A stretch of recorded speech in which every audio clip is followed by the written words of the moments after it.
নিত্যপণ্যের দাম বৃদ্ধি এবং কর্মসংস্থানের অভাবে দেশে বাড়ছে দরিদ্র মানুষের সংখ্যা। এই অবস্থায় খাদ্যমূল্য সহনীয় পর্যায়ে রেখে সামাজিক নিরাপত্তা বেষ্টনীর আকার বাড়ানোর তাগিদ দিচ্ছেন বিশ্লেষকেরা। অর্থনীতিবিদরা বলছেন, দুর্নীতি কমিয়ে প্রকৃত সুবিধাভোগীদের সহায়তা নিশ্চিত করতে হবে। বাজেট নিয়ে ধারাবাহিক প্রতিবেদনের দ্বিতীয় পর্ব আজ। ওয়ালটন বিএলডিসি ফ্যান খরচ বাঁচে 65% পর্যন্ত। ওয়ালটন বিএলডিসি ফ্যান ছড়ায় স্বস্তির সবুজ হাওয়া। শিশুর জন্য দুধ কেনার টাকা নেই, তাই ধার করে এনে বাচ্চাকে দুধ খাওয়াচ্ছেন। বাচ্চার দুধের খরচ আর সংসারের ব্যয় সামাল দিতে হিমশিম খাচ্ছেন 3 সন্তানের জননী পারভিন আক্তার। তার মতো নিম্ন আয়ের মানুষেরও যেন একই অবস্থা। সব খাবারের তো দাম বেশি, নিজেদেরও চলাফেরা করতে কষ্ট হয়, খাবার দাবার কিনতেও কষ্ট হয়, ছেলের স্কুলের খরচ টরচ সব মিলাই অনেক টানাটানি হয়ে যায় সংসারে।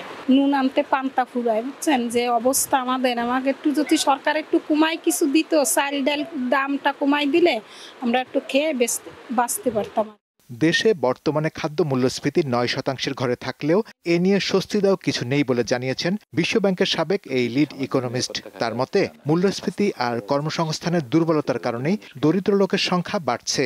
আপনারা দেখেছেন ইদানিংকালের হিসাব যে 2022-এর তুলনায় এই বিভিন্ন কারণে মূল্যস্ফীতি এবং কর্মসংস্থানের দুর্বলতার কারণে দরিদ্র লোকের সংখ্যা বিশ্বব্যাংকের হিসাব ছিল প্রায় 30 লাখের মতো বাড়ছে। এ অবস্থায় খাদ্যমূল্য সহনীয় পর্যায়ে রেখে সামাজিক নিরাপত্তা বেষ্টনীর আওতা বাড়ানোর পরামর্শ বিশ্লেষকদের।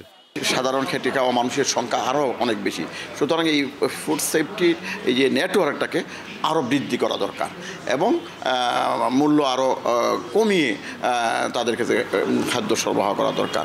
তবে শুধু নিরাপত্তা বেষ্টনীর আওতা বাড়ালেই চলবে না, পাশাপাশি এক্ষেত্রে স্বচ্ছতা ও জবাবদিহিতা নিশ্চিত করতে হবে।